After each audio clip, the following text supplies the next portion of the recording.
Now what we have up next is literally what I have in my hand.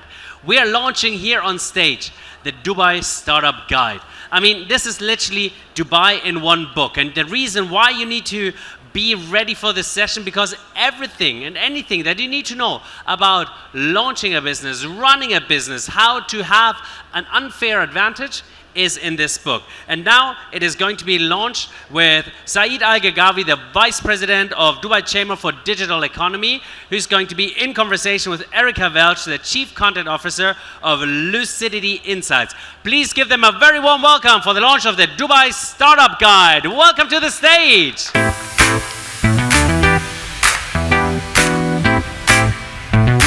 Great to have you, Erika.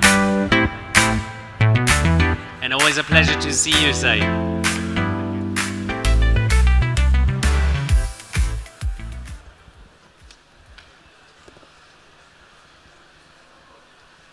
Great. Are you ready for this conversation, Saeed? I hope so. So we've introduced at this session the third generation of the Dubai Startup Guide. As was mentioned before, this guide has everything you need to know about starting a business in Dubai, or transplanting a business from outside, or maybe starting a branch here in Dubai, and it's specifically focused on digital economies. And we've got Saeed to talk a little bit about Dubai's journey and the guide and so many resources that are available to Dubai startups through the Dubai Chamber of Digital Economy. Happy to be here. Okay, so let's first get started with Dubai Chamber of Digital Economy. 3 years ago, Saeed, when you came on board, Dubai Chambers, at 57 years old, decided to launch 3 chambers, not just one. So there's the Dubai Chamber of Commerce, which is the traditional business, and then an international chamber, and the Dubai Chamber of Digital Economy that you lead. Yeah. Talk to us a little bit about that strategic decision and why that's so important for Dubai. No, absolutely. I think, the Dubai Chamber as an institution is older than many government institutions in Dubai. So, and some can argue it's older than the Dubai government itself. However, post-COVID, with a lot of the things that have happened, in particular with tech, the leadership here in Dubai understood that the world has changed, and how this city needs to interact with the private sector needs to change and accommodate their needs as well. And as such, as you mentioned, the chamber was split into 3 semi-independent chambers. You still have the Chamber of Commerce. You do have as well now the Dubai International Chamber that helps companies from Dubai expand and explore global markets. We have, as of right now, over 35 offices around the world. The goal is to have 50. And then you have the Dubai Chamber of Digital Economy that is mandated to help the digital economy grow, to explore new avenues within the digital economy, to be a partner with the government of Dubai in terms of regulations, in terms of advocacy for businesses in the city. And talk to us a little about how it's different dealing with startups versus the old world, GDP drivers like oil and gas companies or banks and things. When we really look at the new startups, what's different in terms of how the chamber needs to operate? The first thing that comes to mind, it's much more fun to interact with startups. But I think, it's the one thing that, at least for me, is the being able to take that energy that they have, that hunger that startups have, and be able to translate it into impact and value for them and for the city as well.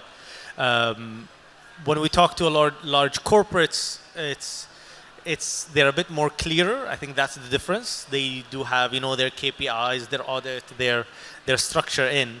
But what makes startups impactful and fun to talk to is that they have the goal, they have the vision, they have this drive to be able to make something out of themselves, and they have something to prove. Absolutely. Well, let's talk about a recent initiative that the UAE launched. It's called the Emirates, the startup capital of the world. We've been hearing about it for a few years, that Dubai wants to become the next startup capital of the world. The UAE does. They want to create that infrastructure. What are some of the performance indicators that the government is looking at measuring this, and what can we expect from Dubai going forwards? See, one of the things that people, I think, don't know is, so for example, earlier today we had His Highness Sheikh Hamdan bin Mohammed, Crown Prince of Dubai, pass by Expand North Star. And one of the things that leadership tends to ask us whenever we talk to them about businesses and startups is, are companies happy? And so, as a KPI, one big goal for people to know is the UAE, is Dubai making you a happy entrepreneur? And if you're a happy entrepreneur, you'll be able to add value, you'll be able to create revenue, you'll be able to do more than what you can today. And I can go over the number of startups, number of unicorns, the fundraising that's raised, but ultimately it is, are companies happier today than they were yesterday? And if not, how do we improve that? And if yes, how do we keep that, and how do we compete with ourselves as a city, as a country, to be able to provide the best ecosystem for businesses? And speak a little bit more into that. So I know Dubai, and you've spoken several times, we've had a few conversations around how Dubai is creating the best quality of life for people to come here. Also for Emiratis who are already here, to really keep them here. There's very limited brain drain. In fact, it's the other way around, where brains from around the world are being welcomed into the Emirates and saying, if you want to build a business, you can build it here. And talk a little bit more about some of these initiatives around quality of life, how Dubai is trying to, optimize for that. And also, if you can touch on the traffic issue. Okay. The traffic issue is beyond my pay grade. No, I'm joking. But I think, it is a good problem to have until it becomes an issue. As a city, for me, it's a testament that even though we had this 25-year plan from an infrastructure perspective and all of that we've already beat our own sort of goals that we've set for ourselves. And the trick here is, how do we keep anticipating that we'll beat ourselves in terms of our objectives. In terms of the first question that you asked, in terms of what Dubai as a city is doing from a quality of life perspective, I think it's providing the foundation needed for people to be able to live happy, work happy, and be able to conduct business and entertain themselves. So one of the things that Dubai does very well is, first of all, to ensure safety and security.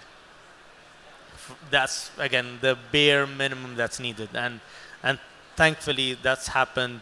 Alhamdulillah, in many of the cities in Dubai and the UAE tend to be some of the top safest cities in the world in different rankings year on year. The other thing is then connecting people to the world, right? You cannot be a business hub if you're not connected to the rest of the world, in particular with our size as a small country. And so Emirates has done a good job in terms of connecting that from aviation. But on the flip side as well, from the logistical perspective, DP World has been able to connect the world's goods to Dubai. So if you look at DP World being managing 11% of global trade from Dubai.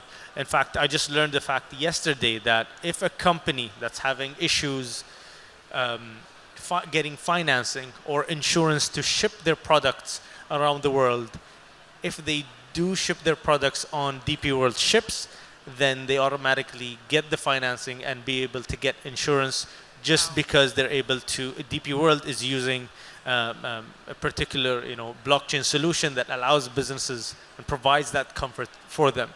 And so, jumping on that, the city, and we've spoken about this before, Dubai in particular is a city of merchants for merchants. And so what's good for Dubai it's good. What's good for business is good for Dubai, and as such, if businesses are doing well, the city is doing well, and you'll notice many of the different aspects, from visas, from work, lifestyle, and the like, is all designed to allow people to be able to do better from a work perspective. And so the city is designed for you to succeed. And the challenge then becomes more on an individual level. Can you keep up with the ambitions that the city has? Can you keep up with the rate of technology and the adoption that the city has from a technological perspective as well?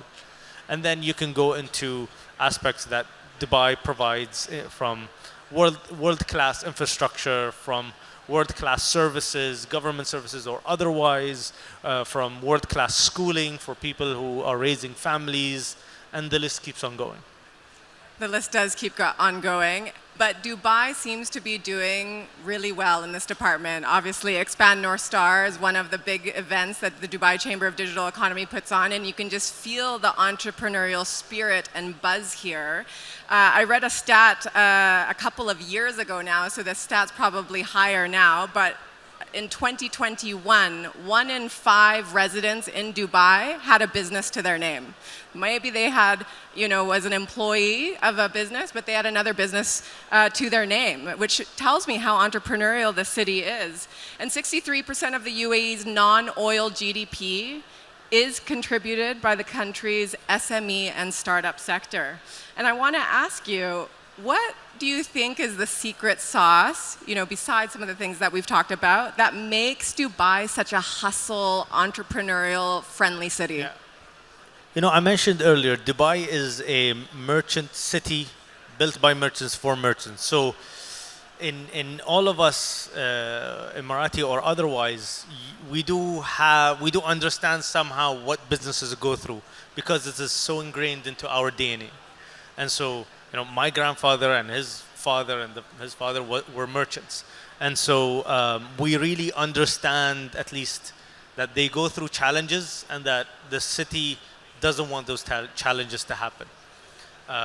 So that's from a, let's say, a DNA perspective.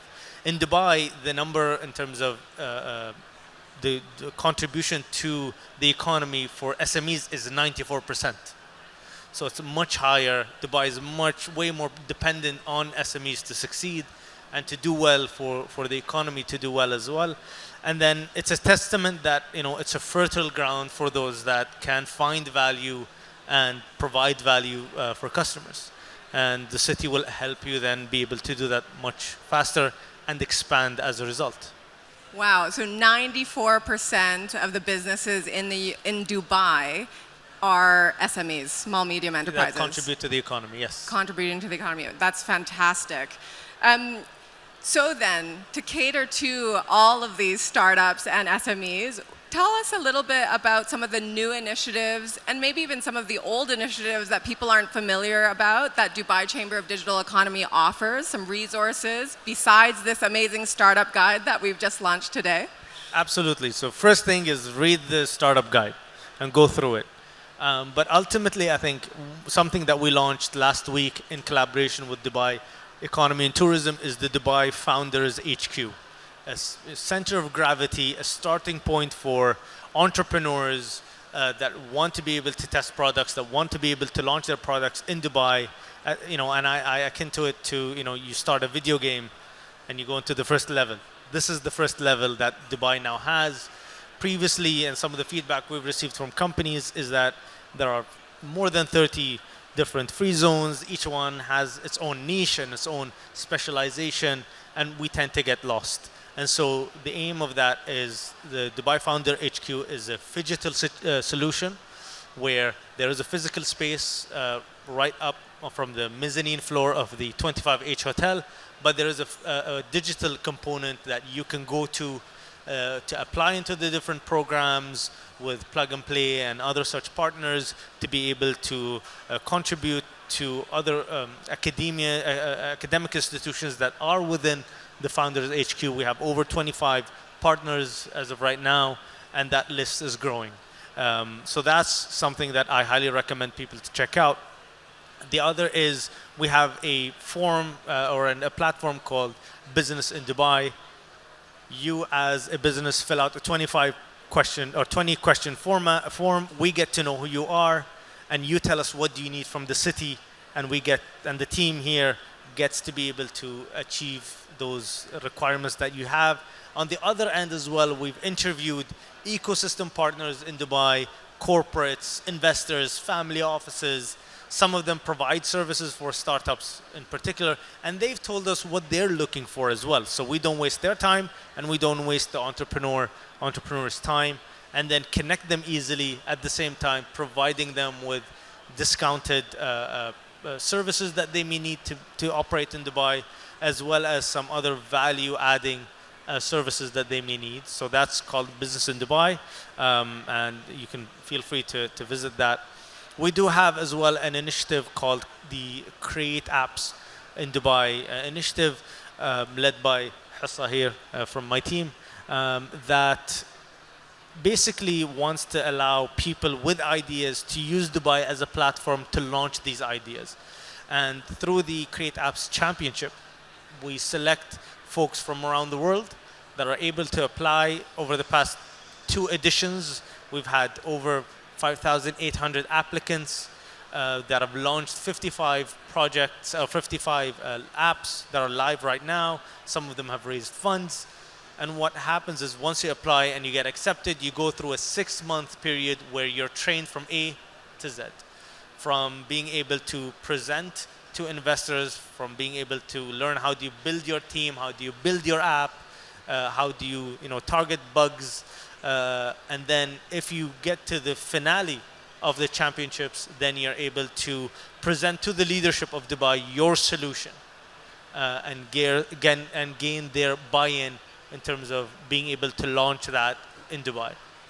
Amazing. So I'm hearing Founders HQ, a phygital solution. Number 2, business in Dubai, which I can attest to. If you do fill out that form, I've met the team. They're very diligent, and they will connect you. They know who to speak to in Dubai. So you go speak to them, tell them what you think you need, and they might be able to even help you create ideas about who you should be speaking to as well. And then third is Create Apps, where if you guys want to design the next great app for Dubai, go check that out as well. Absolutely, absolutely. Is there anything else that there's so many initiatives that Dubai Chamber does. No, I think, one of the things is, because of the rate of change that the digital economy goes through from tech, from AI and the like, a lot of what we do as well is ad hoc and customized to the folks that we talk to. They may have particular needs that they may need some answers for, or some particular issue that they need someone to support them in terms of dealing with a particular piece of legislation that they want some amendments, some clarity on. And so based on their requirements, we tend to be that extension of their team, and in some cases as well, part-time therapists for these companies. Absolutely. And I want to touch on this actually, because as part of the Dubai Startup Guide that we're launching here today, you all have a physical copy in your hands, but there is a digital version that you can also get, a PDF with a number of links so that those resources can be connected. And FYI, at the end of the month, we will be launching an interactive guide online. And so that will have some of the tools we talked about. If you're confused about free zones and the 40+ free zones in the country, you can click on each one and identify which one is the right one for you. But lastly, we have also recorded a podcast series, haven't we? Yes. We recorded the Dubai Startup Ecosystem Chats. You can go to the Dubai Chamber YouTube channel and you can check out a number of founders, successful founders of various levels of raises and stages, talking about how different resources in Dubai have helped them expand, scale, grow. And I suggest you all check out that podcast series before you have that meeting with Dubai Chamber so you can get a feeling of how broad your requests can be, and the different explorations of partnerships can be from that, and take inspiration from that. Saeed, let's go to this Dubai Startup Guide that we're launching here today. Within it, we have in the back sector-specific guides for AI startups, cybersecurity startups, fintech, SaaS, Web3, metaverse, and 3D printing, and health tech, prop tech. I'm not sure if I missed one, but there's 9 of them that we have sector-specific guides. Tell us a little bit about why it's so important, specifically for Dubai, to focus on these sectors. No, absolutely. And the reason being is Dubai has allowed companies to really delve deep into these niches. And, a lot of companies, in particular traditional companies, have been able to cater to global markets from Dubai. And they've done it in traditional sectors like, logistics, constructions, media, and the like. And so and we're seeing that as a result happening with the digital economy and with tech. And there are different free zones that provide different incentives, different benefits for companies that are in AI, for companies that are in fintech, for those that are in SaaS, for those that are in media tech as well, and those even in restaurant tech or food tech. And so being able to provide that clarity for companies allows the report to not only be a good read, but to be truly impactful and outcome driven as a result. Yeah, and earlier I was listening to Fadi Gandour speaking on the stage about how, 10, 15 years ago, they were talking about how do you build a startup ecosystem? What does a startup ecosystem need? And of course, you need startups, you need funding, you need to attract the talent, but they were talking about regulation as well, right? Technology, company-focused regulation. And the reality of, even though Dubai tries to be as free market as possible, I believe it's fair to say that Dubai wants companies to go out and innovate. There are regulatory bodies that have been created for specific industries like AI, virtual assets, etc. Yes. And so that's where you can find more minutia detail about if you're launching that sort of business, to understand what regulatory bodies you should be talking to as well. Absolutely. And one aspect I would like to add to that is Dubai has launched last year something called the Sandbox Dubai initiative, right? It allows you to play around with the regulations as well as work around the regulations in a space that is safe for the company to be able to test this tech, to test its solutions. And we're actually involved in one of the initiatives that Sandbox Dubai has when it comes to healthcare tech as well, being able to allow companies to be onboarded into the sandbox, get to know the team there, and be able to actually then play a part in shaping Dubai's tech future. Yeah, beautiful. This year's Dubai Startup Ecosystem Chats podcast, we had a lot of Emirati founders on there. And what I found really interesting was that a lot of them were born in Dubai, in terms of the business. A lot of them were born in Dubai, of course, as well. But their businesses were born in Dubai, but they had gone global. And so we're finally at that stage where Dubai businesses are being homegrown here and expanding outward. Oh, yeah. Tell us a little bit about how Dubai Chambers has been supporting some of these businesses do that as well. No, absolutely. So within the Dubai Chambers, we have the Dubai International Chambers and the 35 plus offices around the world that act as an extension of that business's team. So we don't look at country of origin. We look at you have your presence in Dubai. You're a Dubai business, and so let's help you use Dubai as a springboard for expansion. And so these offices act as simple as, let's say, hey, I want a fact sheet on the bottling market in Berlin, and they would provide you a fact sheet and tell you a little bit more about the market there, all the way to help you organize your meetings on the ground and help you organize as well what is needed to set up and help you actually set up on the ground there. And so as a result, we've helped, in terms of that push really started with restaurants that are from Dubai, like Salt, like Saddle, that went to Europe, in particular, southern France and London, but even a lot more sort of tech-oriented companies like Expansio that was able to raise funding in Singapore, and they were able to raise 250 million through the support that the team has conducted, as well as more companies that were able to then really explore different markets. And some of them, and I think that I do consider that a success, where they say, you know what, actually this market might not be right for me. So the fact that we've saved them a lot of time and a lot of investment in terms of them exploring the market and understanding that it's not a good fit, and helping them explore other markets that makes more sense to them. Beautiful. Lastly, Saeed, if there's anyone in the audience here or virtually, we're recording this as well, that's saying, I really think Dubai is the right market for me. I really want to start my business here. How should they get started? One thing, reach out to us, reach out to the Dubai Chamber of Digital Economy. If you are here in Expand North Star, head to our booth right by the entrance on this side.